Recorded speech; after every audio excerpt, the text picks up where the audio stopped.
Hello, everybody. Welcome to episode 26 of TLDR Podcast. 26 marks our halfway point of the year. We have done this for 6 months, 26 weeks straight. And, I think they've just gotten better and better. And, our audience has gotten, wider and wider. People are listening. We love it. We love you. But before we dive into all the stuff that's going to happen going forward, or other crazy topics that these guys have brought, let's check in with the boys, shall we? Eric, you missed last week. I know you've been busy as hell. Well, how has your whole week been? You got to catch us up. It's been good. Did you say 6 months? Is that real? Yes, 26 weeks is 6 months. Yes. Jesus, 6 months. That's fucking crazy. Like 6.5. Week was good. Just training camp business. It didn't really show in those first two preseason games so far for the Clips, but they'll be okay. Me and all my basketball knowledge. That's all I gotta say. But yeah, other than that, just good to be back and see all the familiar faces. Love it. And going over to Tyler, anybody who watches on our YouTube is going to love his background. It's basically our logo. Hell yeah. Tyler, how was your weekend? It was good. Got to go back to Carlsbad, visit my girlfriend. It was a nice weekend away. So it was very nice. Did a lot of Christmas shopping, so got a majority of it done this weekend. So still a few pieces here and there, but very nice. Got a good chunk of it done, so that felt good. Does your first week of playoffs dropping 18 points concern you? Dude, I'm a little worried. Not gonna lie. Making up 20 points is gonna be a tough task. But if any team can do it, it's the number one team in the league. So let's do it. We'll see. Alex, how about you, man? I'm good, dude. It's cold up here. Ice on the windshield this morning. Oh shit. Yeah, it's Whoa. I got the heater on and everything. So it does snow by you. Yeah, apparently. Totally. I know it was fucking cold this morning. See, I listened last week. Oh boy. But yeah, I'm good, man. Just taking it day by day. Love it. Basketball's just about to start here. We got some preseason games. But James, I hope you had a good weekend. I know that you came over. We had a shit ton of tacos and we watched some pretty great games of football, I have to admit.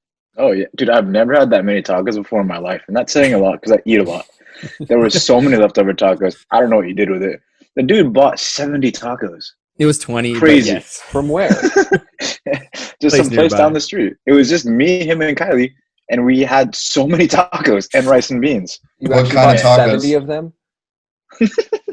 You want to give them the list of all the tacos we ate? Yeah, what kind of dude? I'll think of something and yes. Carne asada with red salsa? Yes. Yeah. How many? Squid tacos. No. It's actually pretty. It's called calamari. Yes. Calamari tacos, whatever. No, Calamari. but I don't think we should skip over the football talk with a break. James, you wanted to talk about playoffs, about some implications of this last week, some games that were pretty huge. I thought it was a pretty intense week. It was very fun to watch. All the games were, shockingly close, or most of the games are shockingly close, at least the games that matter. So take it away. All right, guys. So like you mentioned, I'm going to do something a little different. I've picked 4 games, which I thought were the biggest games, had the most implications. We're going to talk about it. We're going to break it down and then ask the guys a couple questions and see what the other guys think about it. So we're going to start off with the Sunday night game first, and it was a really good one. It was Bills versus Steelers. The Bills came out on top, 26, and the Steelers had 15. Big Ben went 21 for 37 for 187 yards, 2 touchdowns and 2 interceptions, while Josh Allen went 24 for 43 for 238 yards, 2 touchdowns, 1 interception, and also added 6 carries for 28 yards. Josh Allen is the real deal. Alex called it early on. He's good.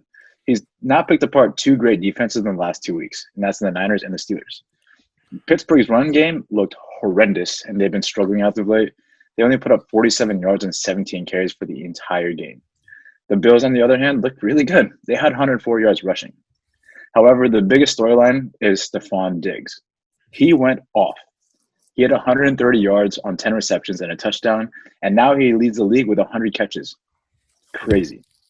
The Bills' offense actually looked pretty stagnant to begin the game, but then when they started going to Stephon Diggs, they went crazy, and that's how they won the game. The Bills will clinch the division for the first time in 15 years because they're in the Patriots division if they win any of the next 3 games, and it's looking very likely because they play the Broncos in one of those 3 games. The Steelers, on the other hand, had already clinched the playoff spot before the game even kicked off, but they're still going to fight to keep that number 1 seed. The Bills improved to 10-3, while the Steelers were sent to 11-2. Both really good records. So, Alex, I have a couple big questions for you because you're the big Josh Allen guy. What do you think about this Stephon Diggs trade? Did you think it was a fair trade, or is there somebody who came out on top? Let me remind you guys real fast. This is how the trade works. The Bills got Stephon Diggs and a 2020 7th rounder, while the Vikings got a 2020 first rounder, which was Justin Jefferson, a 2020 5th and 6th, and a 2021 4th. So, Alex, what do you think? I mean, the Vikings are fighting for a playoff spot. They may or may not get in. The Bills are obviously getting in. They're going to win the AFC East. I mean, Jefferson's had a great rookie season for the Vikings, but he's no Stephon Diggs, obviously, who's now leading the league in catches, like you just said. I think it's too early to tell if one team won or lost. It kind of depends on what happens with that next pick for the Vikings. But as of right now, seems like the Bills are pretty happy with the turnout of that trade. If you were to build your team around one receiver, would it be Stephon Diggs or Justin Jefferson, given their age right now? I mean, it's got to be Stephon Diggs just with his track record. Jefferson's got a bright future, but Diggs is the star right now. Okay. Going over the Steelers here, they recently changed their offensive scheme. They went from airing it out with Big Ben and throwing deep passes to short passes to allow their playmakers to run and make up the yards. It hasn't looked like it's been working as of late. So do you think they should continue with this scheme, or should they go back to the offense they had 2 years ago? I mean, it all comes down to whether Big Ben has the arm strength to do it anymore. He's 38, 39, something like that. He's had a bunch of injuries. If he can get their wide receiver core is legitimate. They are a top 5 wide receiving core if they're healthy and good. If Ben's healthy, air it out. It obviously worked in the first 10 games. Hasn't worked in these last 2. You gotta change it up, obviously, because it hasn't worked. One of the other big storylines is the fact that Deontay Johnson had like 7 drops for the Steelers. So that doesn't help you either. And then last question, Alex, are the Steelers the real deal? They're 11-2, but they've had an extremely easy schedule and haven't looked great in their wins. No, they are not, but the Bills are the real deal. Second best team in the AFC. I expect them to be in the AFC Championship game. You can heard it here first. Bills Mafia. James, I don't know if I'm going to steal this question, but I want to ask you both. Do the Browns have a chance to beat the Steelers and take that divisional spot? If they had won last night, yeah. I still think they do. What a fucking game. Not the divisional spot. Like, they're not going to win the divisional, but they will sneak in on the wild card, possibly. I got a quick burning question. Did Lamar Jackson have bubble guts or cramps? Dude, he had cramps, bro. And how come he ran out and he was fine? I heard he had bubble guts. Did you see that thing where he had like a little IV thing going on? He's patched up. Like, dude, he was IV'd up. He was crazy. Bubble guts. Bubble. Oh, if you want to go with the cool storyline, he had to take a shit. Yeah. Okay, moving on to another game, and it was possibly the biggest upset of the week or the season, depends on how you look at it. We're going to talk Saints and Eagles. The Eagles and Jalen Hurts beat the Saints 24-21. In his first start, Hurts went 17 for 30 for 167 yards and a touchdown, but also summoned his inner Lamar Jackson and added 18 carries for 106 yards. Taysom Hill and the Saints went 28 for 38 for 291 yards, 2 touchdowns, and 1 interception, while adding 5 rushes for 33 yards. So the biggest thing here is that the fact that the Eagles changed their offensive scheme.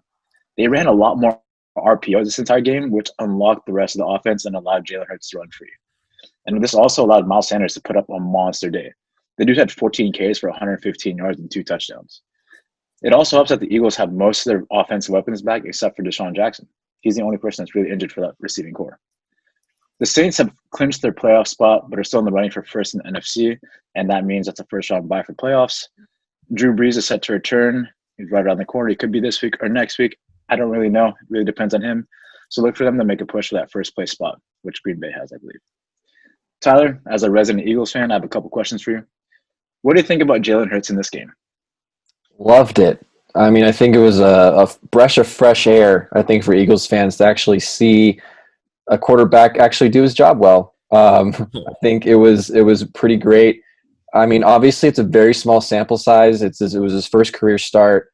But if this is a sign of things to come, I think we are seeing the beginning of the Hurts era in Philly. I think Eagles fans all season long have been begging for this guy to start, especially with Wentz struggling. We want to see what this kid could do. And against a very good Saints defense, he did it very well. So I think that it's a pretty positive sign. Again, very small sample size. We'll see what he can do the rest of the season. It sounds like he's probably going to start the rest of the games this season. We'll see. But, I mean, so far it's pretty damn good. You already kind of answered my next question, but let's clear it up here. Is he the future in Philadelphia, or do you think Carson Wentz eventually reclaims his job back? Yeah, you know, they keep saying that they're going to kind of utilize both Wentz and Hurts in their offensive scheme, but I mean, I don't really see them looking back after the performance he put up. And if Hurts puts up 3 more solid games this season, I don't see how Wentz is going to be a part of that Eagles offense going forward. It's sad to say because I think Wentz was a very great I quarterback. thought it was just me. Yeah, no, I mean, Okay, time out. We're gonna have to edit that, but go back. Tyler Hurts. Go back. You got to the part where, like, I think, and then you just cut out. Oh shit! You have to edit that. Okay, just ask me the question again. Okay, so you kind of already answered this question, but let's clear it up. Do you think he's the future in Philadelphia, or do you think Wentz eventually reclaims his job back? I think he is the future in Philly, which is sad to say because I think Wentz was a great quarterback. But I just think with the way that he came out against the Saints, and if he puts up 3 more really great starts, I don't see how Wentz is going to be a part of that Eagles offense going forward, even though they keep saying that they're going to try and incorporate both. I think Hurts has a potential to be a Patrick Mahomes, Lamar Jackson type of talent. Again, very early, but I think he has the skill set and the ability to be something like that. So we'll see what happens. It's fucking hot in here. That was a hot day. Yep. You think he can command a $500 million salary? I mean, they were all rookies at one point too. You know, you give someone an opportunity, and sometimes they'll run with it. That's where those $500 million contracts come. You take your opportunity. Jalen Hurts got his opportunity last week, and he did a great job. And we'll see what he can do. You're basing all this off one start. Yes, I am. Philly, baby. Wow, your gut, dude. Your gut's ridiculous. Comes from a guy who wears 2 different teams' jersey and hat at the same time on the same day. You know it. You heard it here first. Tyler King says that Jalen Hurts is the next Patrick Mahomes. That's the next superstar in the NFL. He's the next face of the NFL. You heard it here first. Let's do it. Tyler King, Oh, everybody. it's hot in here. Last question for you, Ty. If Drew Brees is healthy, do you think the Saints have a chance at the Super Bowl? Absolutely. I think the Saints are still a very good team. I think their defense is really good. I think overall, offensively, they've obviously dealt with a lot of injuries and a lot of kind of inconsistencies, but I still think the Saints are one of the top class teams in the NFC. Okay. Thanks for that, Tyler. Moving on to the next game, we got the Chiefs and the Dolphins. The final score of this one is Chiefs 33, Dolphins 27. It was a 1-score game. Kind of surprising. The Chiefs started out super, super slow. They were down 0-10 in the first quarter. Patrick Mahomes had 3 interceptions for the very first time in his career. When you're looking at the stats here, Mahomes went 24 for 34 for 393 yards, 2 touchdowns and 3 interceptions, like I just mentioned. Travis Kelce had 8 receptions for 136 yards and a touchdown. On the Dolphins side, Tua Tagovailoa went 28 for 48 for 316 yards, 2 touchdowns and an interception. And rookie Lynn Bowden Jr. had a breakout game for 7 receptions and 82 yards. Miami's defense is elite. Brian Flores did a really good job constructing the squad in the offseason, and although the stat line doesn't show it, they were giving the Chiefs fits all game. But the Chiefs are just too talented. Any other team, they might have dominated. The biggest storyline here is the Dolphins' injuries.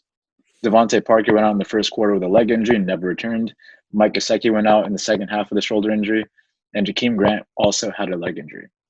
For a team that currently holds a 7 seed in the playoffs, it doesn't really bode well for them in their playoff chances. Right now, the Ravens look okay, and they're vying for that same 7 seed. The Chiefs, on the other hand, have already clinched their playoff spot because they're like 11-2 or something. Really good. It's normal Chief stuff. So, Traden, you and I watched the game together. I know you had a lot to say during the game, so I have a couple questions for you. So, like I mentioned before, the Chiefs started out super slow. They were down 10-0 in the first quarter, and they just didn't look good. Was there ever a doubt in your mind that they would not win this game? Well, the last time that I remember them being down by 10, you cried that game. So, it doesn't shock me. I mean, I'm not surprised to see I'm actually more surprised in how the Dolphins lost, because there was a time where they were down, I believe it was 30-10. So they were down by 20 points. And at that point I was like, okay, this is what I expected to end like, and it didn't end like that. I actually I tip my hat to the Dolphins, because I think that they had a very good, I know this sounds weird, but it's a very good loss to a team that is elite. It's very hard to beat the Chiefs. The only way you can beat the Chiefs is by scoring 35 points. If you can't score 35 points, you're not going to beat the Chiefs. It's just not going to happen. So, and they didn't. Yeah, I like that. I mean, they learned a lot of good lessons for a young team. That's going to help them grow. Absolutely. This is now the second game in a row where the Chiefs have started really slow. Do you think the constant slow starts will affect them during playoffs? I don't think so, because they just seem to be able to score. They're a second half team, and they actually, I would say they're a second. Yeah, you could say they're a second half team. It just depends on the quarter they decide to start playing, right? So in this case, they decided to start playing in the middle 2 quarters, and then they just took the game away after that. In the fourth quarter, they could have easily given it up. Like that was a little scary, I'm sure, but like I said, you have to be able to score 35 points against this team, because if you think that you're going to go into the second half winning by 10, good luck finishing that game. Do you think the Dolphins make the playoffs this year? Do I think so? I don't know. It's going to be tough for them, especially with that loss. Do I really want them to? Watching them play was awesome to see that team has really come in strides. I mean, that Dolphins team, 4 years ago, if I told you that they took the Chiefs to a 33-27 game, you would be like, 3 years ago, you'd be like, fuck you. There's no fucking way. And they did. And they looked good doing it. And again, they had the injuries like you mentioned. So I hope that they can make the playoffs, because it's fun to see a team from that division do so well. I know that the Bills are as well, but the Dolphins, there's not just one team in that division anymore. There's actually a few teams in that division.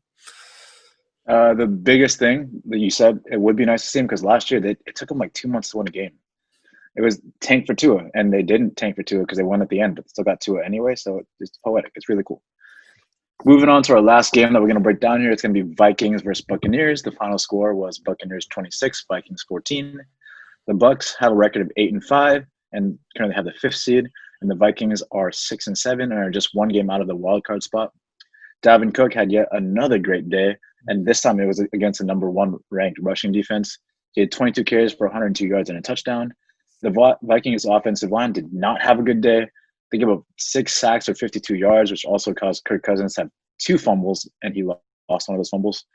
Tom Brady had a stat line of 15 for 23 for 196 yards and 2 touchdowns, which, it produces a really good QBR, and the stats are great, but he doesn't pass the eye test. I mean, with the weapons he has and the offensive line he has and the scheme that he has, he should be doing so much better. One of the things to really look out for is Leonard Fournette. The dude was a healthy scratch. He didn't even make the lineup card. It's a situation to monitor for a fantasy owner. It doesn't look like he's going to have a future with the Buccaneers much longer. Eric, big Kirk Cousins guy over here. Got a couple questions for you. So, in this game, the kicker, Dan Bailey, missed all of his kicks. 3 extra points and 3 field goals and 1 extra point, equaling 10 points. So, was this loss the kicker's fault, or do you expect more from Dalvin Cook, Kirk Cousins, and Adam Thielen? Mainly the kicker's fault. This is why. Well, the story of the game was Joe Buck on this 3rd kick he missed. Good snap, good hold, and the kick not even close. That 3rd kick was just way to the left. But he literally killed their momentum. They rolled down 2 different times in the very beginning of the game, and he missed the extra point right off the bat, and then their second drive, they're rolling down, just dominating on offense. Cousins actually looked good, and he misses another kick. Every time he missed a kick is like when they had momentum going. So I think 90% of it is his fault, and the other 10% is Kirk Cousins because he's just not that good, people. I told you here 6 months ago, and I'm going to tell you 6 months again from now, he's okay. He's not that good. He's still better than Mitch Trubisky. But that's besides. Yeah, probably. Would you have cut Dan Bailey on the spot? Well, I mean, I feel like the Vikings have lost other games this year that they should have won. So this game is on him, and they're still not going to make the playoffs. And it's not because of this game. It's because of other games that they probably should have won. Okay. That plays into my next question here. I wanted to ask you, who do you think is going to make the playoffs? Is the Bucks, the Vikings, or both? You just said the Vikings won't make the playoffs, so why will the Bucks make the playoffs? They got Tom Brady, and LaShawn McCoy actually looked pretty good last game. I think he's going to take Fournette's spot now that you're saying. I like the hockey term you use, healthy scratch. They have the weapons, the Bucks. I think they're starting to kind of mesh together. Tom Brady has the experience, so I think they will get in. Okay, thanks, Eric.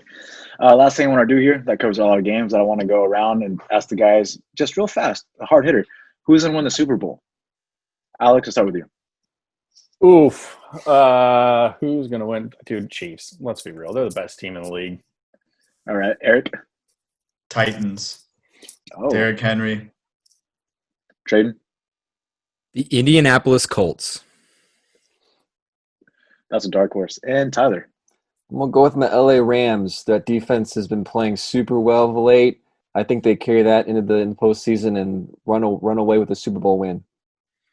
Yeah. Everybody pick something different, but I'm going to be very basic, and I'm going to agree with Alex. I think the Chiefs are going to take it. They're just too good. And that wraps up my segment.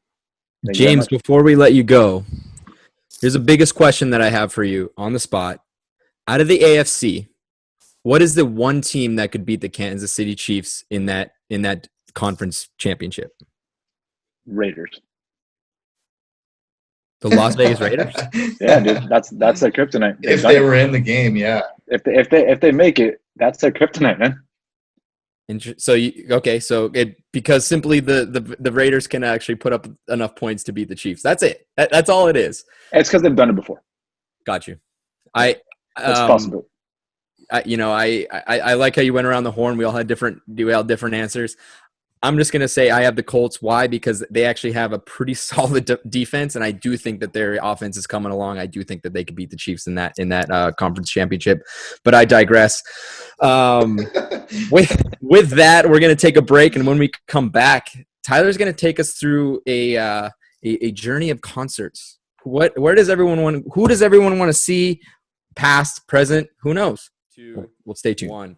Welcome back, everybody. Tyler is going to take us through what the guys would like who the guys would like to hear or see in concert, past, present. I don't know. Tyler, take it away. Yeah, 2020, the Earth Out concerts. Can't wait till we can go back to those. So just kind of reminiscing on those times and thinking about all the great concerts that I've been to and all the great concerts that I would really love to see. So I asked everyone to pick their top 5 concerts they most want to see, and they can be from artists who are alive or are not with us anymore. They can be concerts that they've already seen that they want to see again. Whatever their top 5 they most want to see. So I'm going to go around the horn here first. Eric, let's start with you. What are your top 5 concerts you most want to see? Number 5, I got Logic. Just knowledgeable, catchy, legit, down with the He's trends. a rapper, Traden. Oh, He's actually a hip-hop artist is what I would call him. All right, A rapper would be artist. like Lil Baby or some trash dude like that. I mean, it's weird, those categories. But, okay, number 4, Eminem. You already know I had to throw him in there. Talked about him having dinner with him. Number 3, Outkast. 2 somewhat what I would call underground legends, Andre 3000 and Big Boy is the other guy. Number 2, Jimi Hendrix. Another guy I mentioned that I would have dinner with, shocker. He just is legendary. And number one would be Bob Marley and the Wailers, specifically at a venue on the island of Oahu in Hawaii, because anytime I'm there, that's the music I play and think about, and they just play it on the radio all day. So it'd be solid, like Waimea Bay or something like that, to watch him play there. Nice. You got the artist and the venue. That's double time. I love that. One up. Yeah. Alex, what about you? What's your top 5? So I also had Jimi Hendrix in there, but I'll take him out, and I had an alternate prepared for someone taking one of mine. So I don't really have them in like a specific order, but I guess number 1 or whatever would be the Beatles. I mean, how cool would it be to see them play live somewhere? Number 2, the Red Hot Chili Peppers, but with all their current band members alive. Luke Combs, number 3. Thank you, James. Yeah, he's been killing it lately. Yeah. And then another kind of solo country artist, Chris Stapleton, was also on my list. And then my alternate, because Eric said Jimmy, is Kid Cudi. He just released some new music. Nice. Kid Cudi's the shit. So that'd be my top 5. I mean, it's hard to make it a top 5, you know. Dude, I had no idea you like Kid Cudi. There you go. You learn something new every day. Every day. Yeah, Luke Combs is probably my favorite on that list. I saw him last fall. He's incredible live. Would definitely go see him again. James, what do you got in your top 5? So I did mine a lot like Alex. It wasn't in order. I'm just going to say it. So first, I have Luke Combs on there. I have an alternate as well. But Luke Combs is one of the best country artists out right now. The dude's on fire. Amazing. Love every song he puts out. Second, I'm a big country guy. Love Chris Young. Favorite country artist of all time. The song You, favorite song ever. I'd love to see him in concert. Next, I'm going to turn around. I'm going to go with J. Cole. That is my favorite rapper, or hip-hop artist, I should say. That dude spits knowledge. It's crazy. Like, his lyrics are insane, and they tell you about real stuff. They tell you about life. And he doesn't care what people think. He does what he wants. Tupac is my next one. Ooh. I'd love to see him in concert, see what he's like. I mean, it's probably a vibe, man. Like, it's crazy. Like, I've never actually seen the guy alive. He died before I was born, but, you know, I'd love to see him. And lastly on my list is Michael Jackson. That dude is a performer. Love to see him entertain. That'd be great. My alternate, because of Luke Combs, is Old Dominion, because I'm a big country guy. Great songs right now. Little question here, but you guys know they do like a meow mix on Spotify where they take all their songs and substitute every single word for meow? It's hilarious. If you guys didn't know that, go check it out. Everything is meow, meow, meow. It's hilarious, guys. Check it out. Wow. That's my top 5. Top 6. There you go. There you go. Awesome. Yeah, I had Michael Jackson on mine, so I'm gonna have to quickly come up with one. So give me some time. Traden, what's your top 5? Yeah, so I went with more of a rock look. I got Luke Combs first of all. I know that's not rock, but that's country. He, like everyone said here, he is just killing it. He's amazing. I'm gonna go with Iron Maiden. When you brought up this topic during one of like a commercial, I heard an Iron Maiden song, and it just brought me back to this phase I had in high school. I absolutely love Iron Maiden. They're awesome. Every song is amazing. I would have to go with Yellow Card. I was part of a group of the last concert they ever had here in Anaheim, and I absolutely love everything that they have out there. Yellow Card's amazing. AC/DC. It's such a Canadian thing. AC/DC is huge. They were the kings of rock back in the day. Got to go with AC/DC, and I'll throw in Michael Jackson as well, but Fleetwood Mac would be my 6th. Look, Fleetwood Mac's incredible, and just that's all I have to say. Brayden, I could see you in like high school driving around when you first got your license to like the NHL 2012 like soundtrack in your car. Pretty much, like the Yellow Card song, whatever. Pretty their much main song was. Ocean Avenue, dude. Yeah, that one. That's a classic. And here's the thing. That may be their most famous song, but that is not even their best by far. There's so many good songs that they have, and they're just amazing. I can't think of one other one, but I will look up some Yellow Card songs on my drive to work tomorrow, and I'll get back to you on that one, Traden. All right, we'll finish off with my top five. At number 5, I had Michael Jackson. Same reason as James. I think he's one of the greatest entertainers of all time. It'd be amazing to see that guy perform.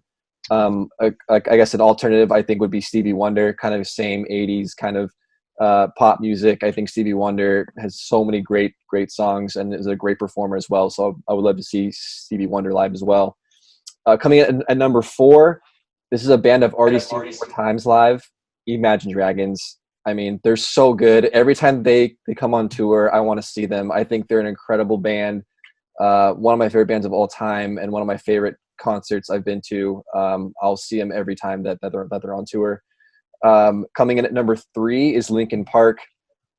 Sadly, of course, the passing of the lead singer Chad Bennington, super sad. I would have loved to see them. They were on my bucket list for a very long time. Number 2, this is a nerd alert. John Williams and the London Symphony Orchestra. Yes. Would love to see just a compilation of all his work, him leading that orchestra. I mean, so many greats: Star Wars, Jurassic Park, Indiana Jones, Back to the Future. I mean, the list goes on and on. To name a few. Yeah, just a few. So to see that guy in front of an orchestra playing that music live would be unbelievable. I would love to see that. Coming at number 1, this band has probably been on my bucket list for the longest time, and that's Green Day. One of my favorite bands as a kid growing up. Would love to see them live. I've heard that they're really, really good live. They had a tour last summer with Fall Out Boy and Weezer that I really wanted to go see. Obviously, because of COVID, that got canceled. So hopefully they revamp that, because if they do, I am going. It's 100% certainty. So that is my top 5. Thanks for playing. Hopefully you guys learn a little bit more about our music tastes, and if you agree or disagree, let us know. And yeah, keep going. Thank you, Tyler. I think it's these segments that we have that really get the audience to really know who we are, from different spectrums. We're completely different people, but we all make this great podcast, and I think that this is just part of that unique part of the podcast that we have. So thank you, Tyler. Yeah, I think me, James, Alex, and Trainer are going to a Luke Combs concert at some point. Yeah, sounds like it. Eric, if you want to come, you can. But I didn't have one country artist, but I did have reggae. So there you go. Sound like reggae. There you go. Well, when we come back, I believe we're gonna deal with some basketball. Alex, basketball's starting when?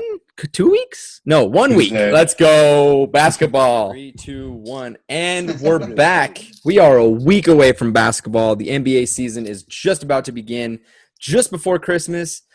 Alex has all the ins and outs of the basketball season that's just about to start. So, Alex, please take it away.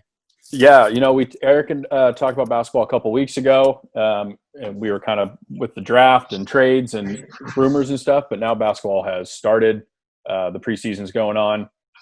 Some big news. So today, Giannis Antetokounmpo signed his max deal in Milwaukee, 5 years, $228 million. So he's not going to Miami or Golden State or the LA teams. He's staying in Milwaukee. So that's some big news. We don't really need to talk about it. He's a 2-time defending MVP.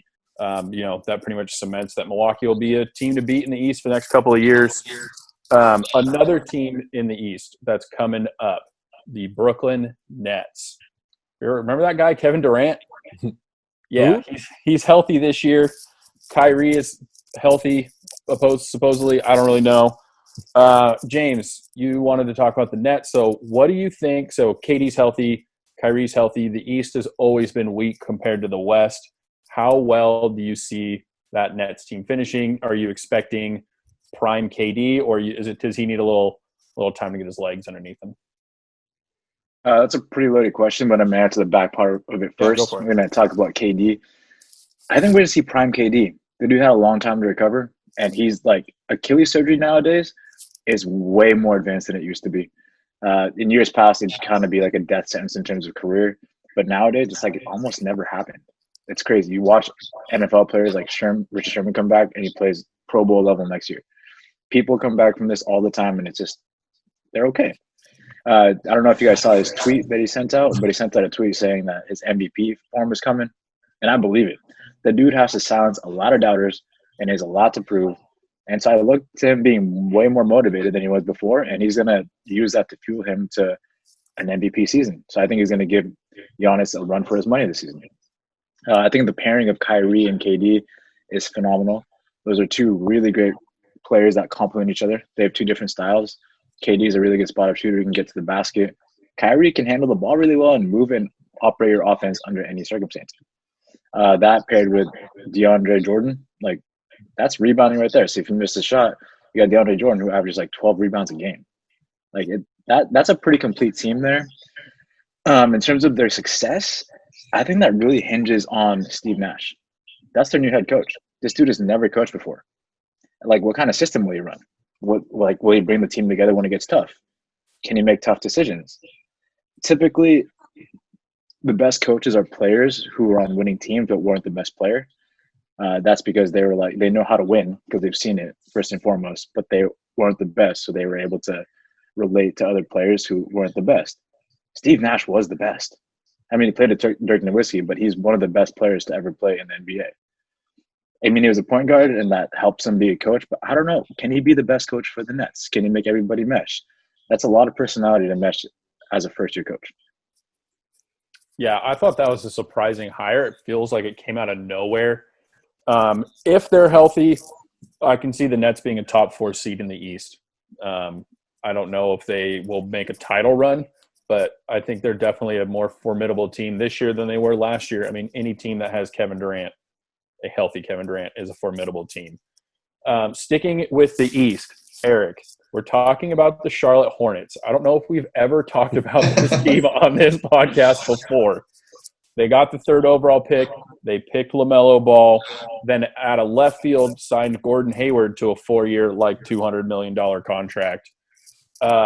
Michael Jordan runs that team. I think we've heard of that guy. He's known for doing some things in this league. He's not known for putting together a well-cohesive team. The Hornets have been pretty much bottom dwellers since he's taken over. Is this finally the Hornets' time? Are they moving on the up and up? And they're a young team, but what do you think about the Hornets? Yeah, I mean, LaMelo Ball, I guess James is right. He didn't go to the Warriors. He went to the Hornets. But yeah, I mean, if the GOAT Michael Jordan believes that this guy has some potential, then I think we should kind of go along with it. Here's one thing that I'll say is it's kind of a good thing that he went and played overseas in Latvia, which is he played in the same league Porzingis played in, but guys like Luka Doncic, Nikolai Jokic, Porzingis, all these guys played in the Serbian leagues and the Latvian leagues instead of going to college. So they kind of were in a pro league getting the experience that way. I know it's different than the NBA, but that's kind of what LaMelo Ball did the last 2 years. So that could play to his advantage. The Hornets, they've kind of been like that on the bubble team the last couple years of just like missing the playoffs by a few games. It's like their second half of the season. They make like a surge, but just can't get it done. I think this year they squeeze into a playoff spot like the 8th seed and play like the Nets and just get demolished. But at least you can get LaMelo Ball into the playoffs. Terry Rozier, he's got some playoff experience. Hayward played with him on the Celtics. They got like random kind of – they remind me of the Clippers a couple years ago when they had like Tobias Harris and those guys where they squeezed into a playoff spot, had to play the Warriors, got their ass kicked. But I think they got a future ahead of them. Yeah, this feels like a season for the Hornets. If they make the playoffs, great, and they get swept in the first round, kind of, oh, well, you're looking for growth out of these guys. I mean, LaMelo's the future of the franchise. He's probably the best of the 3 Ball brothers. I mean, the middle one is not even in the league. Pistons already cut him. Waived him. Yeah, they waived him. They're done with him already. So, yeah, I agree with you. I think the Hornets can squeeze in 7 or 8 seed, but they're probably not going to go past the first round. But you're just looking for growth from these guys. It'll be really interesting to see kind of what happens with them. Moving on to the 2nd overall pick and the Golden State Warriors. So James Wiseman got picked by the Warriors, number 2 overall. And it was looking great. And then Clay tore his what did he tear? I think he tore his ACL. He tore something. Achilles. Everyone's tearing their Achilles. Okay, it was the MCL the first time, or the ACL, and now it's his Achilles. Yeah. So Clay's out. Steph is back. They've got Wiseman. The Warriors were awful last year, but they're still the Warriors. I mean, Steph's a 2-time MVP. Traden, you're a Warriors fan, sort of. What do you think? What do you think of this Warriors team? What do you think of Steph and obviously the most overrated player in basketball, Draymond Green? So the whole Warriors. What do you see coming out of this? yeah, I mean, I don't know if it was a month ago or whatever that we found out about Clay. I think it was maybe 2 or maybe it might have been over a month ago. Anyway, at that point, I was pretty stoked on the Warriors, and I'm a Warriors fan by association. The NBA and basketball is tough for me, as anybody who listens to this podcast can tell. Regardless, I am associated to Warriors fans, so I like the Warriors by association. Again, a month ago, I thought that they were going to turn some heads and people are going to remember, oh yeah, the Warriors are in this league. But then Clay went down, and then when you really dig into the group as is without Clay, looks a little more dire, I think. And I'm not going to drink the Kool-Aid. I don't drink the fucking Kool-Aid that these crazy fans are drinking, because guess what, guys? The Warriors are not going to be that great. They're going to make some strides. I do think that Curry is going to be – the spotlight is on him. He needs to be able to rise to the occasion, and he has in the past. I admit that. And anybody who wants to fight me on that, that's fine. He is a 2-time MVP. That's fine. But he is going to be asked to do a lot, and he's going to be expected to do a lot. He's played 5 games in 18 months. 5 games in 18 months. So he's going to be pretty rusty. But he really needs to rise to the occasion.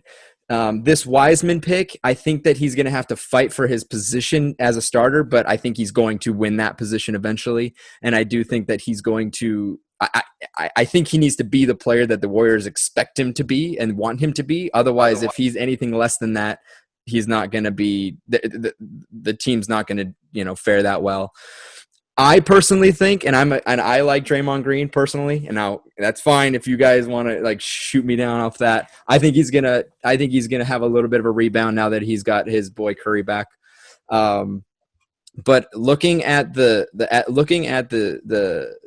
lineup that they have, I don't think that they are going to make the playoffs, or if they do make the playoffs, it's going to be like inching into the 8th spot. And the reason why is because the West is so fucking hard. The West is so stacked. They are so good. They have the Clippers. They have the Lakers. They have, insert any name in, that even played in the bubble just now. And the Warriors are going to lose those series. I'm telling you right now. Unless, and I hope I'm wrong, but I just don't see some, I don't see enough there without Clay. I don't think that they're going to make the strides that they need to. Now, if a bunch of things happen, if Wiseman's the guy that he needs to be, if Curry steps up to the occasion and has an MVP caliber season, if Draymond Green can come back to his former self, that maybe, but that's a lot of things that have to happen. And so I just don't see it happening. So yeah, James, you had a question. It looks like you have a question. Yeah, I do have a question for you. You said that you don't think the Warriors are going to be that great because Clay isn't in the lineup, correct? Yeah, but yeah. That's the main point. Okay. So you don't think that Andrew Wiggins, former number 1 overall pick, who averages 22 points per game, you don't think he can shoulder the load that Klay Thompson had? I think that he's going to be a huge help, but I don't think he's going to be able to replace Clay. How much did Clay average in his career? About 22 points. Yeah, but he's also not the. Statistically speaking, he shouldn't be the same. Okay, there you go. Then you're right. I'm wrong. I don't know, man. You're talking to a guy that knows barely anything about basketball.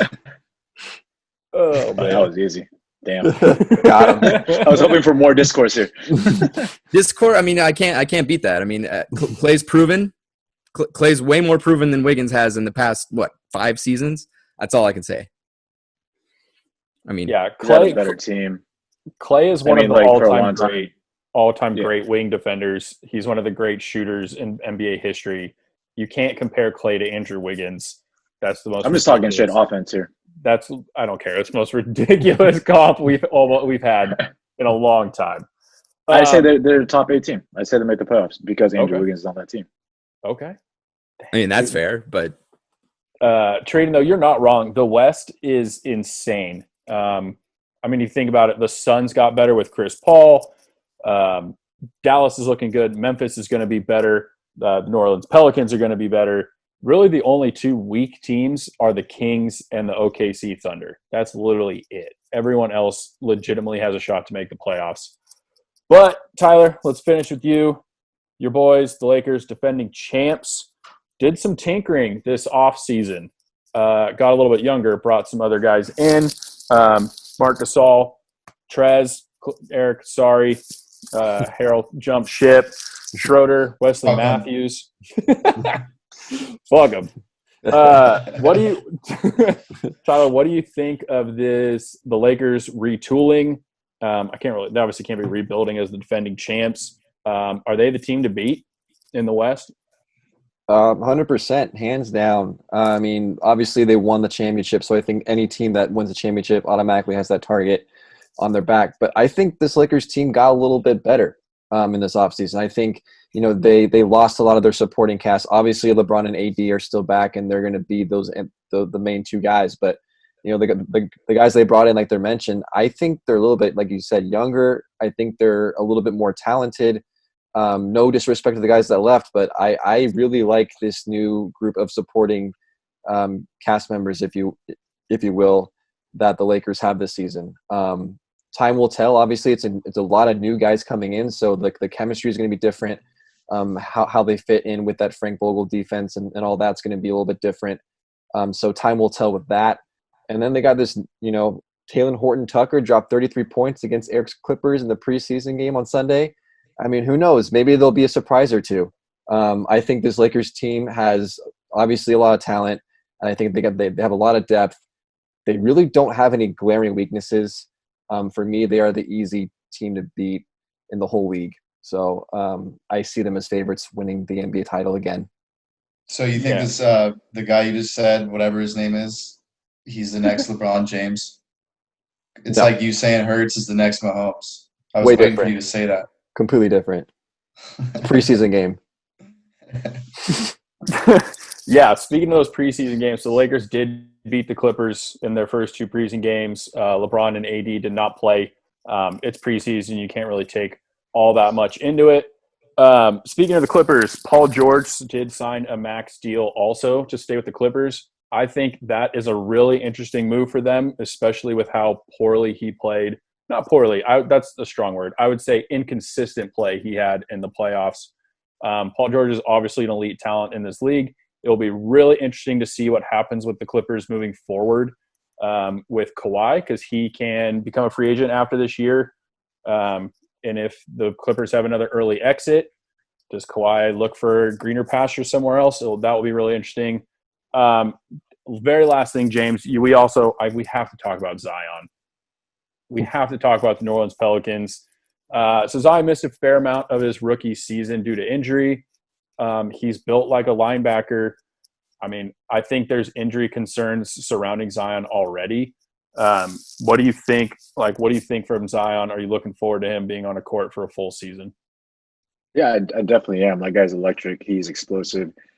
You watch him to watch the highlights.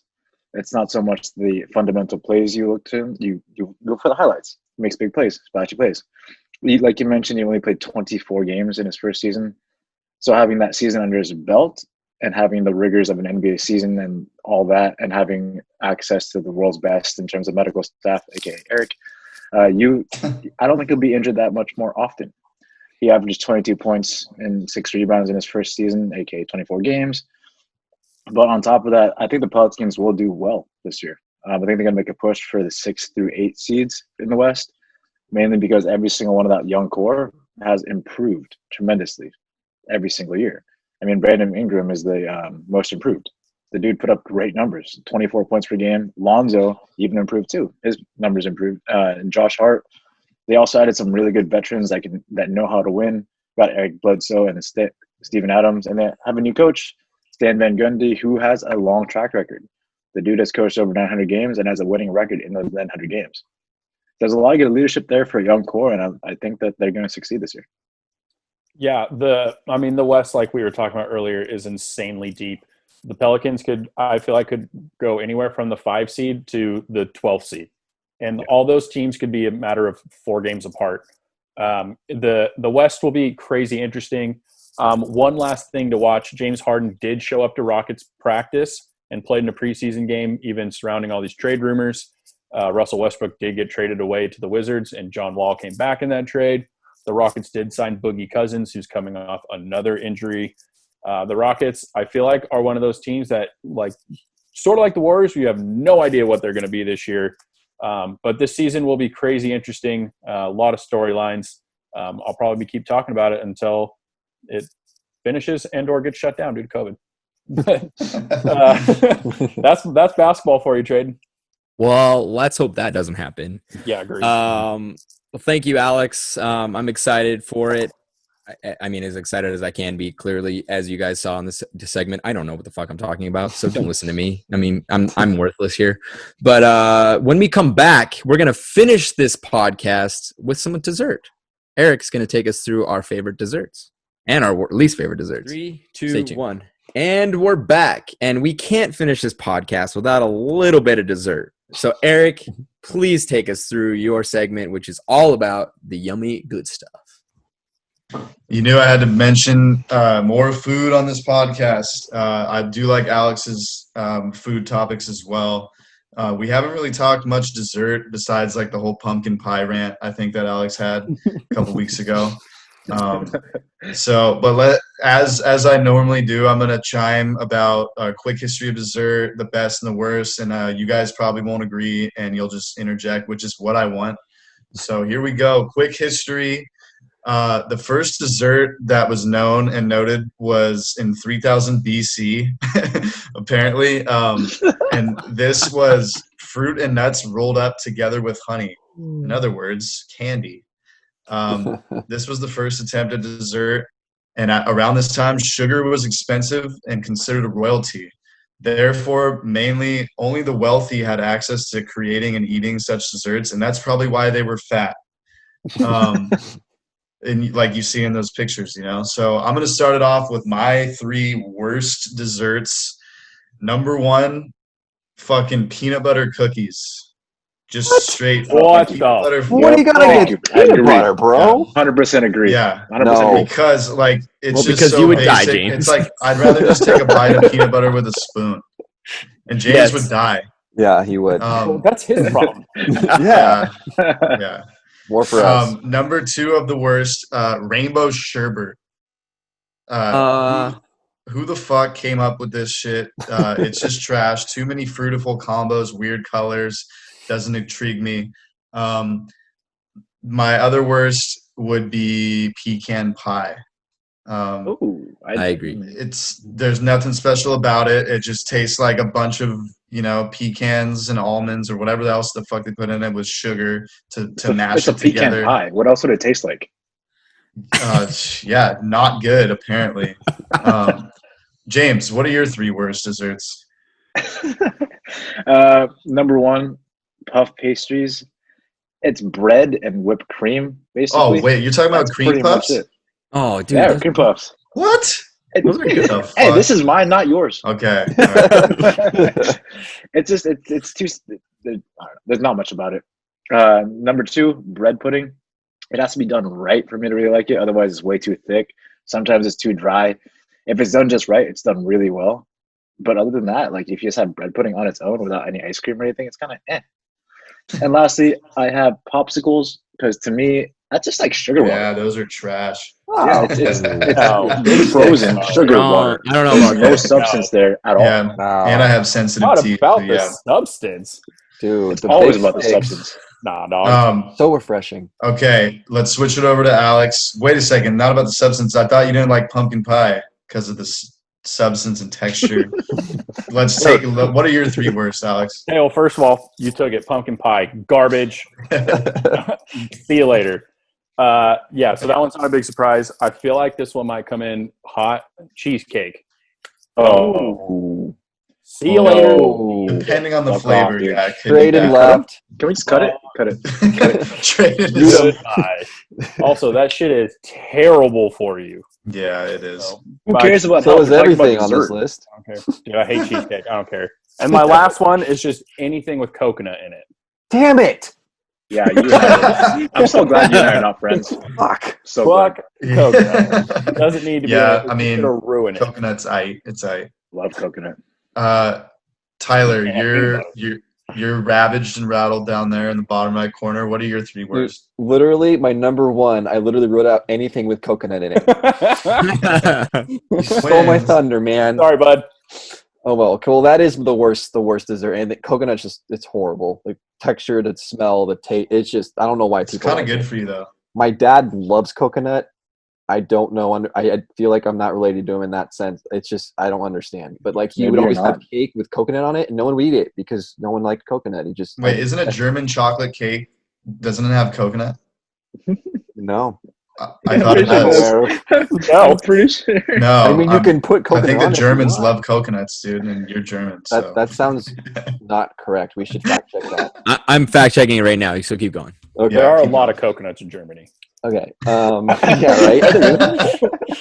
Okay. My other worst one is I'm not a fan of sour candy. It's just not my favorite thing. And Nice, the one thing nice. I kind of am okay with is Sour Patch Kids because they got a little bit of sweetness in it. But just sour candy in general, I'm not really touching that. And then my last least favorite dessert is Jell-O. I think it's just a really weird dessert. It's got a weird texture. I feel like it looks like it should taste good, but it doesn't.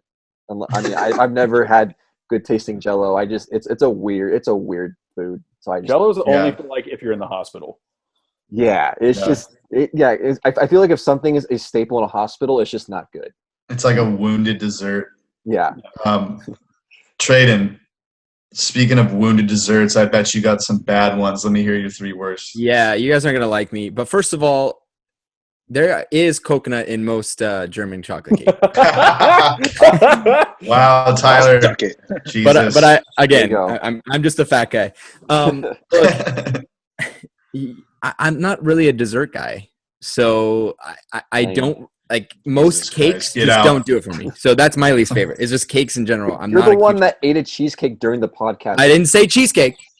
I didn't say cheesecake. Wait, you motherfucker. said cake. I said most like breaded cakes, just not for me. And pecan pie just is way too much. Just go Nice. too much. And I don't really have the third because you could pick out any cake. I mean, I'll eat it, but it's just not my favorite. So any cake, which is like a huge list. There's like Yeah. 70 of them right there. I got a bonus one. This will be your third. Tyler sparked me. Sour Skittles, horrendous, terrible, way too sour. Right, James? the name. Dude, it's literally called Sour Skittles. Why do you expect it to be not sour? Yeah, they're just not good. They're just too sour. We gave the bad news first, so let's save the best for last. I'm gonna go my top 3. Number 1, cherry pie with vanilla bean ice cream. Not French vanilla, but vanilla bean ice cream. You get the cherry fruit flavor mixed with the sweet, creamy vanilla. And there's nutritional value in cherries, antioxidants, muscle and tissue recovery, sleep, facts, true science, right, Traden? Number 2, straight cookies and cream ice cream. Oreos might be like Classic. the best cookie, and you just mash that into that vanilla bean ice cream. And I think there's like an addicting chemical in Oreos too. We should probably fact check that, but I feel like I've heard that before. Some street knowledge. I'll be sure. Last I got Pazookies. Hopefully everyone knows what that is. It's basically just a big, meaty, baked chocolate chip cookie with, of course, the vanilla ice cream on top. Here's a spin-off that my buddy did actually recently. It's pretty bomb. Throw strawberry ice cream on top instead of vanilla. It sounds weird, but it was actually very, very good. And I got one bonus throw in, Sweet Jill's strawberry cupcake. It's this bakery near me, and there's one in Long Beach too. Trust me, it's really bomb. No free ads. No free ads. Tyler, what are your 3 best desserts? All right. Coming in at number 3, s'mores. Who doesn't love s'mores? Well, fucking course. Of course. And it's one of those desserts that you don't have a lot. So I feel like when you do, you're like, oh yeah, we can have s'mores tonight. You know, obviously the classic is around the campfire when you're camping. You got to have that because it just has that, you know, charcoal or wood kind of fire taste to the marshmallow, and it just tastes delicious. So I love s'mores. Number 2 is homemade cookies. Pretty much any type of homemade cookie I'm down for. Not peanut butter ones though. No, even homemade peanut butter cookies, man. I'm all about peanut butter cookies. I don't know why you don't like them. But probably my favorite homemade cookie though is Snickerdoodles. My mom makes the best homemade Snickerdoodle cookies in the world, no question. So Snickerdoodles, my number 1 favorite cookie. And then my favorite dessert of all time though is just ice cream. Whether it's a milkshake or whatever, just regular ice cream. I say my favorite flavor of ice cream, Eric, is cookies and cream, but there is a ice cream place in Carlsbad called Handles that does cookies and cream plus cookie dough, and it's called Oreo, and it is the best ice cream flavor I've ever had in my life. I've been there. So Handles, Oreo. I know some of you guys have been there. I've always taken you there because you got to go to Handles. So that proves why it's my favorite, you know, dessert, because that's where I take all my friends when they come visit. Nice. Alex, I feel like you'll have similar. What are your 3 best? Okay, Eric, I feel like you're going to have to come visit because I did make a homemade Pizookie like 2 weeks ago. Holy fuck. Ooh. Yeah, I made it I'll in my spring cast strawberry ice cream. Yeah, boom. Made it in the cast iron skillet. It was delicious. Fuck yeah. Okay, so my 3. Number 1, lemon bars. Delicious. Don't give me that. Actually, those are pretty bomb. I had them hilarious. recently, and I thought at first they were bad, and I had them. I was like, they're actually pretty good. Nah, dude, lemon bars. It's my growing up, my next door neighbor, she was like 85 years old, made the best lemon bars in the world. Number 2, tiramisu. Yeah. Fancy. Oh yeah. Yeah, I'm a fancy ass bitch over here. I did work in an Italian restaurant as a wee little high schooler, so I ate a lot of tiramisu, so that was fire. Number 3, a warm slice of apple pie after Thanksgiving dinner. Can't beat it because pumpkin pie is trash. Apple pie. Yeah. Those are my 3. I'm glad you didn't say flan. I forgot to mention that. It's probably the worst dessert. It's like pudding and Jell-O mixed. I don't know. Flan's pretty damn good. I don't know what you're talking about. Oh my God. Traden, what are your 3 best desserts? Yeah, so I you know, I'm not a big dessert guy, but any pie besides pecan pie, I'm a fan of. I love cherry pie. I love apple pie. I am a fan of pumpkin pie, even though it's not my favorite. But I mean, I'm with Alex. A classic apple pie, amazing. I also really like rhubarb crisp. Anything with rhubarb in it is very good. My grandma and my grandpa used to grow it back in the day, and they would put it into, you know, these different types of dishes, and it is absolutely amazing. It has a very unique taste. So definitely that.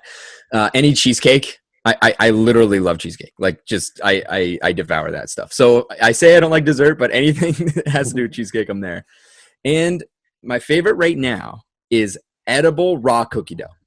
It is a thing, and now we found it. We found it in the store that is, you know, it's edible. It doesn't have the egg or whatever. Takes all the fun out of it. That's true. You're right, but it's so much better. It's so good. There's no work involved. You open the package and just eat it. It's just so good. Okay, so then just drink milk. Don't ever eat ice cream again. Yeah. I had the edible cookie dough story. On my drive from Florida back to California when I get my car back that one time over the summer, it was in the middle of Texas, and it was like dead hot, and I was at a gas station. I was like, dude, I just need something to get me through these last 4 hours. And I saw edible cookie dough, and it was in probably like a 12-ounce container. It was a lot, but I ate every single one, and it was so good, and it got me through that whole drive. And like, dude, it was so good. So Telling you. Yeah. Health and nutrition, people. That's what we preach on this podcast. And James, I know you got some Best healthy, for last. nutritious, Here we go. best desserts. What do we got? Coming in at number 1, probably the healthiest thing of all, I'm sorry, Alex, but it's cheesecake. I agree with Traden. I love cheesecake, Morons. all cheesecake, any cheesecake, especially Oreo cheesecake. Pumpkin cheesecake. Even the pumpkin cheesecake, I dig it. There's a weird combination at this place called Mouse Carpones and Orange that I love. It's banana chocolate chip. You don't think it's good? Ooh, that sounds Phenomenal. good. So good. If you haven't been there, you should try it. Coming in number 2 is pie.